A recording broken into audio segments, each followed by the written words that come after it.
सहकारियों की सहायता पाकर भी अक्षणिक अर्थ क्रियाकारी नहीं हो सकता।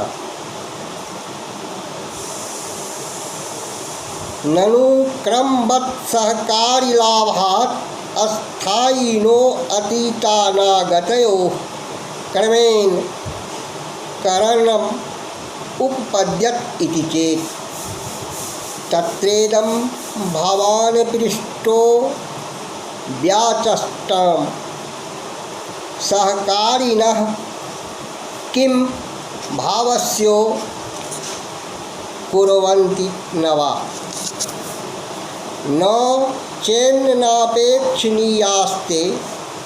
अकिञ्चित् कुर्वतां तेषां तादर्थ्यायोगात् अथ भावस्तैः सहकारिभिः सहैव कार्यं करोति इति स्वभाव इति चेत् अंग तर्हि सहकारिणो न जह्यात् प्रत्युत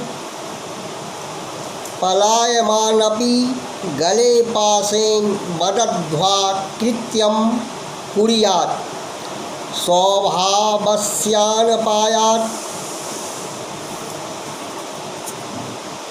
फिर भी कोई कह सकता है क्रम पूर्वापरता आगे पीछे होना से युक्त सहकारी क्रियाओं को स्वीकार करने पर भूत और भविष्यत काल में अस्थायी या अक्षणिक पदार्थ का क्रम के द्वारा अर्थ क्रियाकारी होना करण कार्योत्पादन सिद्ध तो हो ही जाता है।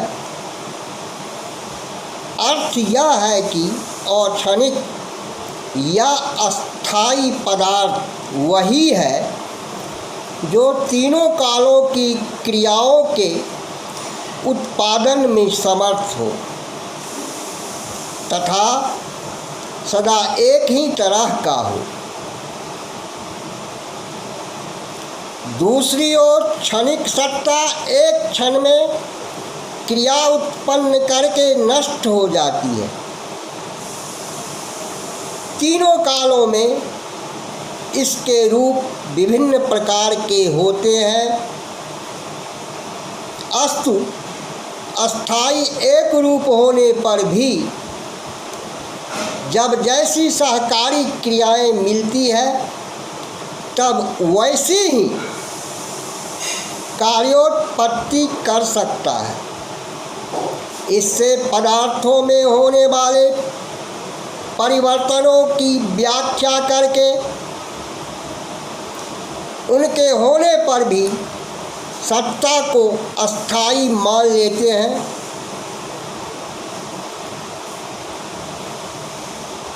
ऐसा मान लेने पर उपर्युक्त दोनों दोष, पहला सब समय सभी वस्तुओं का उत्पादन और दूसरा कभी भी किसी क्रिया का उत्पादन नहीं करना, मिट जाएंगे। इस प्रकार कार्यों का क्रम सहकारी क्रियाओं के कार्यक्रम पर निर्भर करता है, न कि वस्तुओं की सामर्थ्य और असामर्थ्य पर। निष्कर्ष यह निकला कि सत्ता अक्षणिक अस्थायी है, जिसमें परिवर्तन सहकारी क्रियाओं के आने से होते हैं, विशेषतया उनके क्रम के कारण। अतः सत्ता क्षणिक नहीं अक्षणिक है। यह तर्क पूर्व पक्षियों का है। अब दूसरा उत्तर क्षणिकवादी क्या देते हैं यह देखा जाए। अगर ऐसी बात है तो आपसे पूछा जा सकता है, उसे बतावें सहकारी क्रियाएं या पदार्थ क्या भाव अस्थाई का उपकार सहायता करती है कि नहीं।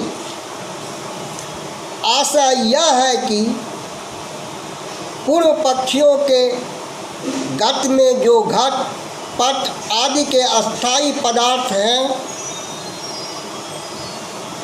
उनके सहकारी जल, मिट्टी, वायु आदि पदार्थ घटादि के निर्माण में सहायता करते हैं कि नहीं। आप लोग क्या कहते हैं? यदि सहायता नहीं करते तो उनकी आवश्यकता ही नहीं है। वे तो कुछ करते नहीं, इसलिए वे पदार्थ भाव की सहायता के लिए होंगे। ऐसा प्रसंग नहीं होगा, अर्थात क्रियाहीन सहकारी पदार्थ भाव की सहायता नहीं करते तो उनके रहने की जरूरत ही नहीं। सहकारी के बिना ही भाव की सत्ता होने का प्रबंध करना पड़ेगा। इसी पक्ष में यदि एक और विकल्प दिया जाए कि अस्थाई भाव घट पट आदि उन परिवर्तनशील सहकारियों जल, मिट्टी, हवा, सूर्य की किरणें के साथ साथ कार्य करता है, इसलिए स्वभाव के रूप में सहकारियों को लिया जाए तो क्या हानि है। यदि उपर्युक्त विकल्प के आधार कर अस्थाई के स्वभाव के रूप में सहकारियों को ग्रहण करें, तब समस्या यह उठेगी कि अस्थाई पदार्थ तब तो सहकारियों को छोड़ ही नहीं सकता, बल्कि भागने वाले सहकारियों के गले में फंदा डालकर कृत्य करने योग्य कार्य स्वयं करेगा। कारण यह है, तब तो उन्हें पृथक क्रिया ही नहीं जा सकता। सभी सहकारी खोज कर कार्य की उत्पत्ति के लिए लाए जाएंगे। इसी प्रकार सत्ता और क्षणिक सहकारी एक ही स्वभाव के रूप में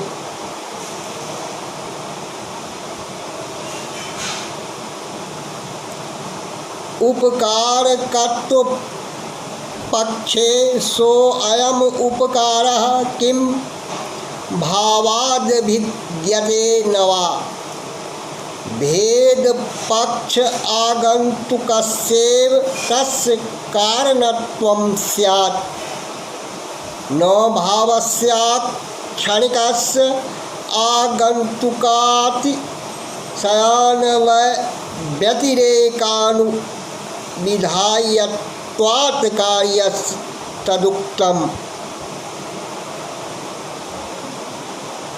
वर्षात् पाभ्याम किम व्योम्नश्चर्म व्यस्ति तयोः फलम चर्मोपमश्चेतसो अनित्यः खतुल्यश्चेद सत्फलः इति। यदि सहकारियों को भाव अस्थाई का उपकार करने वाला मानते हैं तो इसमें भी प्रश्न होगा कि यह उपकार क्या वे भाव से अलग होकर करते हैं या नहीं। बिना अलग हुए ही सहकारी पदार्थ जैसे मिट्टी आदि अस्थाई पदार्थ जैसे घटादि की उत्पत्ति में सहायता करते हुए उससे पृथक रहते हैं या नहीं। दूसरे शब्दों में सहकारियों में उत्पन्न अस्थाई में रहने वाला विशेष उपकार अपने आश्रय स्व अस्थाई भाव से भिन्न है।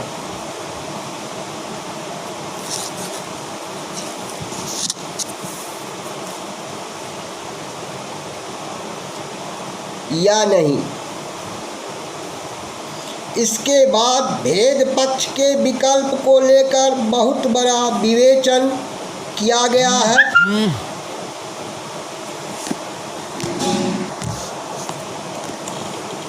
यह दिखाया जाएगा कि भेद पक्ष को स्वीकार करने पर अनवस्था दोष होगा,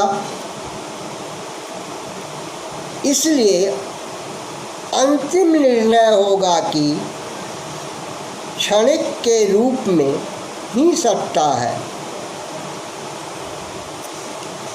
यदि यह कहें कि सहकारी अस्थाई से भिन्न है, तो जो सहकारी पदार्थ आगंतुक जैसे पानी, हवा, मिट्टी है, वे ही कारण कहलाएंगे। जो कार्य उत्पादन में प्रधान होता है वही कारण है, जिसका निर्णय अन्वय व्यतिरेक से होता है और क्षणिक भाव कारण नहीं होगा, क्योंकि कार्योत्पत्ति में उसका कोई हाथ नहीं। असल में कार्य तो सहकारी पदार्थ क्षणिक से पृथक होकर रहे हैं। कार्य तो आगंतुक सर्वाधिक सहायक के अन्वय और व्यतिरेक से सिद्ध होता है। आगंतुक के साथ कार्य का अन्वय और व्यतिरेक ठीक ठीक बैठ जाता है और क्षणिक के साथ नहीं। इसलिए आगंतुक कारण है और बाद में आने वाला पदार्थ कार्य है। अतिशय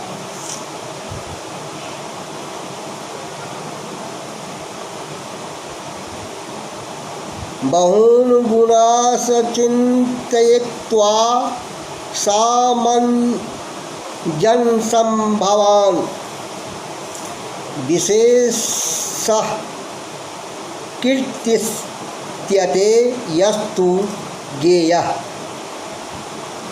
सो अतिशयो बुधः।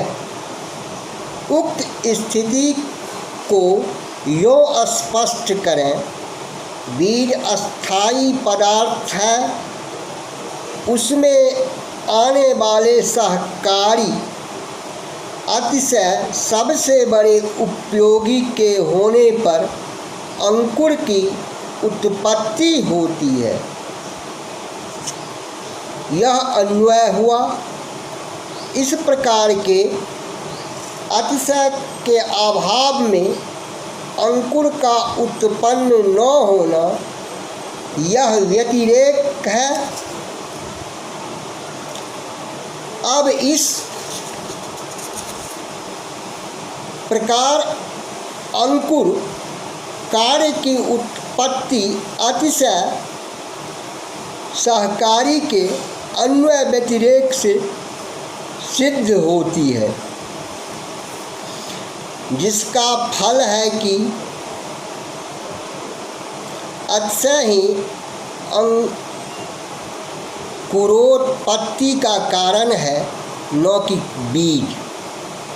जो जिसके रहने पर रहे, नहीं रहने पर नहीं रहे, वही तो उस पदार्थ का कारण होता है। यह बात हम सहकारी अतिशय के साथ देखते हैं। अस्थाई बीज के साथ नहीं। इसलिए अस्थाई पदार्थ बीज कारण नहीं होगा। उसे कारण मान लेने पर अन्वय व्यतिरेक की सिद्धि नहीं होती। बीजाभाव से अंकुराभाव ठीक है, व्यतिरेक परंतु होने, बीज पर अंकुर होना अन्वय ठीक नहीं है। इसलिए अस्थाई पदार्थ कारण सहकारी नहीं होगा। उसका सहकारियों में भी सर्वाधिक उपयोगी अतिशय ही कारण हो सकता है।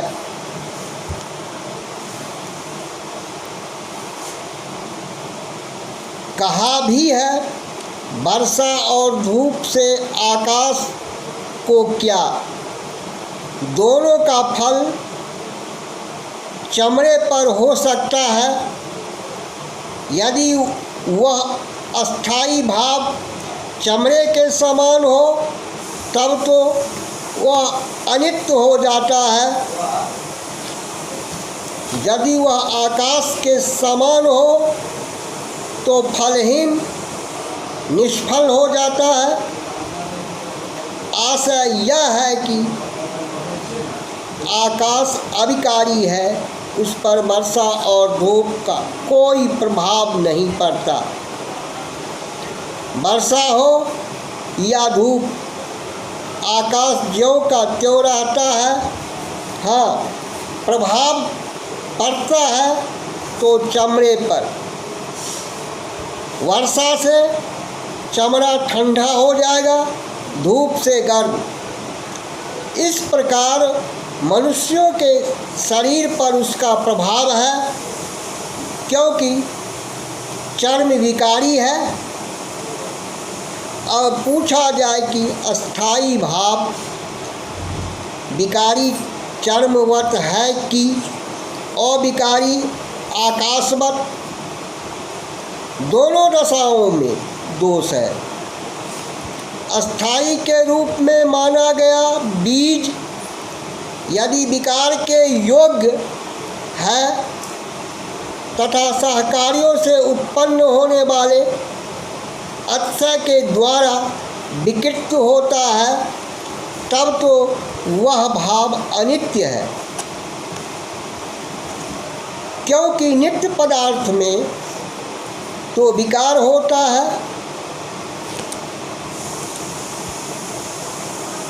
नहीं, दूसरी ओर यदि वह आकाश के समान अविकारी माना जाए तब तो निष्प्रयोजन ही हो जाएगा। सहकारियों से उत्पन्न विशेष फल अतिशय की आवश्यकता ही नहीं, क्योंकि अतिशय के होने पर भी तो अस्थाई पदार्थ बदल सकेगा ही नहीं। जल, वायु आदि सहकारियों की भी आवश्यकता नहीं रहेगी। फल यह हुआ कि अस्थाई पदार्थ को सत्ता के रूप में मानने से दोष ही दोष उत्पन्न होंगे।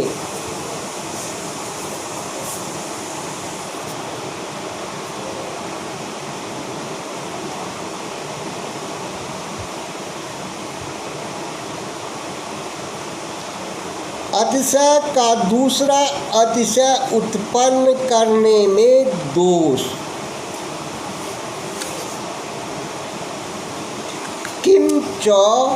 सहकार्यजन्यो अतिशयः किमतिशयान्तरमारभते नवा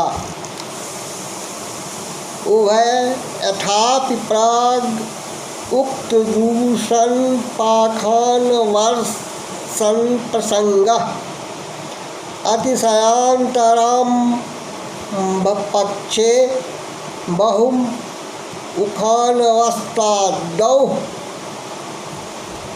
अस्त्यमपि स्यात् अतिशये जनयितव्ये सहकार्यन्तरापेक्षायां तत्परम्परापात इत्येकानवस्था अस्थेया तथा सहकारिभिः सलिलपवनादिभिः पदार्थार्थैराधीयमाने बीजस्यातिशये बीजम् उत्पादकमभ्युपेयम् अपरथा तद्भावे अप्यतिशयः प्रादुर्भवेत्। इसके अतिरिक्त हम यह भी पूछते हैं कि सहकारियों से उत्पन्न अतिशय सर्वाधिक सहयोगी वस्तु क्या दूसरे अतिशय को कार्योत्पत्ति के लिए उत्पन्न करता है कि नहीं। दोनों स्थितियों में पूर्वोक्त दोषों के पाषाण की वर्षा होगी। सलिल पवनादि से उत्पन्न बीज में रहने पर भी बीज से बिल्कुल भिन्न अतिशय बीज में दूसरे अतिशय को यदि उत्पन्न नहीं करता तो सहकारियों से उत्पन्न अतिशय होने का फल ही क्या है। यही नहीं, सहकारी जन अतिशय की उत्पत्ति के पूर्व बीज से अंकुर की उत्पत्ति भी हो सकेगी। दूसरी ओर यदि सहकारी जन प्रथम अतिशय बीज में ही द्वितीय अतिशय उत्पन्न कर देता है तो फिर वह द्वितीय अतिशय भी जो बीज से अत्यंत भिन्न है बीज में तृतीय अतिशय उत्पन्न करेगा कि नहीं। इस प्रश्न के साथ साथ अनवस्था बढ़ती ही जाएगी। अभ्यंकर अतिशय को बीज अस्थाई से अभिन्न करके भी दोष दिखाया गया है। अथ भावाद भिन्नो अतिशयः भेद पक्ष में ही और भी दोष होंगे। यह आगे दिखाते हैं। यदि हम इस पक्ष को ले कि एक अतिशय दूसरे अतिशय को उत्पन्न करता है तो बहुत प्रकार की अनवस्था होने का दोष संभव है। दूसरे अतिशय को इसलिए आरंभ करते हैं कि एक अतिशय से काम नहीं चलता। यह उत्पत्ति सहकारियों में दूसरे सहकारियों से होती है या अस्थाई बीज में दूसरे सहकारियों से या अतिशयों में बीजादि पदार्थों से या बीजादि में ही अतिशयों से होती है। जहाँ जैसी आवश्यकता पड़ती है वहाँ वैसा ही विशेष उत्पन्न करना चाहिए। इसके बाद अनवस्थाओं का तांता लग जाता है। जो अतिशय उत्पन्न करता है उसमें दूसरे सहकारी की आवश्यकता होगी तथा उनकी अत्यंत परंपराओं के आ जाने से एक अनवस्था तो तुरंत मान लेनी पड़ेगी। अतिशय के उत्पादन में यदि दूसरे सहकारी की आवश्यकता नहीं रहे तो यह उत्पत्ति स्वाभाविक मानी जाएगी और सलिलादि सहकारी बीजादि से ही अतिशय का उत्पादन करने लगेंगे। अब दूसरे प्रकार से 3 अनवस्थाएं दिखाते हैं। वैसा होने पर सलील, पवन आदि सहकारी पदार्थों की सहायता से रखे गए बीज के अतिशय में बीज को ही उत्पादन समझ लें, नहीं तो उन सहकारियों के अभाव में भी अतिशय उत्पन्न हो सकता है। ऊपर के वाक्य में यदि बीज के अतिशय में ही बीज को उत्पादक समझ लेते हैं तो बीज में स्थित अतिशय ही नैमित्तिक कारण सिद्ध हो जाता है। अपरथा बीज में स्थित अतिशय यदि दूसरे अतिशय को उत्पन्न करे तब अतिशय के स्वाभाविक होने पर